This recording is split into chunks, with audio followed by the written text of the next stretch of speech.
relation entre l'homme et le cheval, et les bienfaits naturels et physiques. Le cheval est un animal bien connu qui a son histoire intimement liée à l'homme. Autrefois utilisé dans le cadre des travaux du quotidien et les transports. Il fut longtemps exploité par l'homme afin de faciliter la vie quotidienne de son propriétaire. Avec l'arrivée de la mécanique et des voitures, l'animal trouve beaucoup moins sa place auprès de l'homme, mais c'est une nouvelle relation qui va s'établir.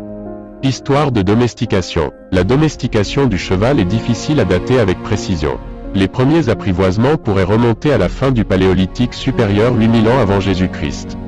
La première preuve archéologique d'une domestication remonte à 3500 avant Jésus-Christ dans les steppes au nord du Kazakhstan.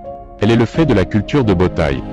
Ces chevaux ne sont pas à l'origine des chevaux domestiques actuels, mais étaient les ancêtres des chevaux de Przewalski, redevenus sauvages. D'autres éléments suggèrent des foyers de chevaux sauvages puis de domestication distincts dans la péninsule ibérique, et peut-être dans la péninsule arabique. Jusqu'aux années 2000, l'origine du cheval domestique est étudiée par synapomorphie, en comparant des fossiles et squelettes. Les progrès de la génétique permettent une autre approche. Le nombre de gènes entre les différentes espèces d'équidés étant variable, la différenciation entre les espèces d'équus laisse à penser que cette domestication est récente, et qu'elle concerne un nombre restreint d'étalons pour un grand nombre de juments, capturés à l'état sauvage afin de repeupler les élevages domestiques. Peu à peu, l'élevage sélectif entraîne une distinction des chevaux selon leur usage, l'attraction de la selle, et un accroissement de la variété des robes du cheval domestique. La domestication modifie aussi le génome du cheval. Le peuple de la culture de Botaï a vraisemblablement domestiqué des chevaux pour l'équitation de chasse, et pratiqué la traite des juments pour leur lait.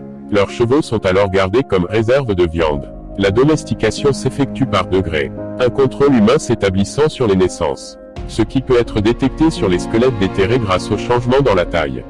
L'attelage et l'utilisation militaire arrivent plus tard, laissant des preuves sur le squelette et les dents. La présence d'armes, d'artefacts et de pratiques spirituelles en lien avec les chevaux prouve l'influence de cet animal sur le mode de vie des sociétés humaines. À la fin de l'époque préhistorique, la possession d'un cheval est indissociable de la notion de pouvoir. Elle entraîne une modification dans l'art et les rites humains, ainsi qu'une manifestation de supériorité chez les peuples qui le maîtrisent. L'utilisation de chevaux se répand rapidement à travers l'Eurasie pour le transport, les travaux agricoles et la guerre.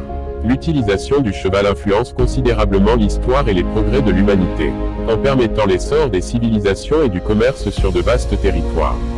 Les bienfaits naturels, les bienfaits thérapeutiques. On a ainsi créé un lien très fort avec cet animal par des activités ou même des thérapies spécifiques. Le cheval devient le meilleur ami de l'homme car il devient médiateur, mais surtout car il connaît l'empathie. À la différence des autres animaux, le cheval sait écouter, même s'il ne comprend pas. On peut sentir qu'il est juste là pour nous faire du bien. Plusieurs films font l'éloge de cet animal qui sait guérir les âmes blessées. Que ce soit dans Danse avec lui de Valérie Guignabaudet ou dans L'homme qui murmure avec les chevaux de Robert Redford, on constate une relation intime entre un cheval et son cavalier. Certains thérapeutes vont même conseiller à des patients cette relation car après une déception par l'homme, on sait que le cheval lui ne nous lâchera jamais.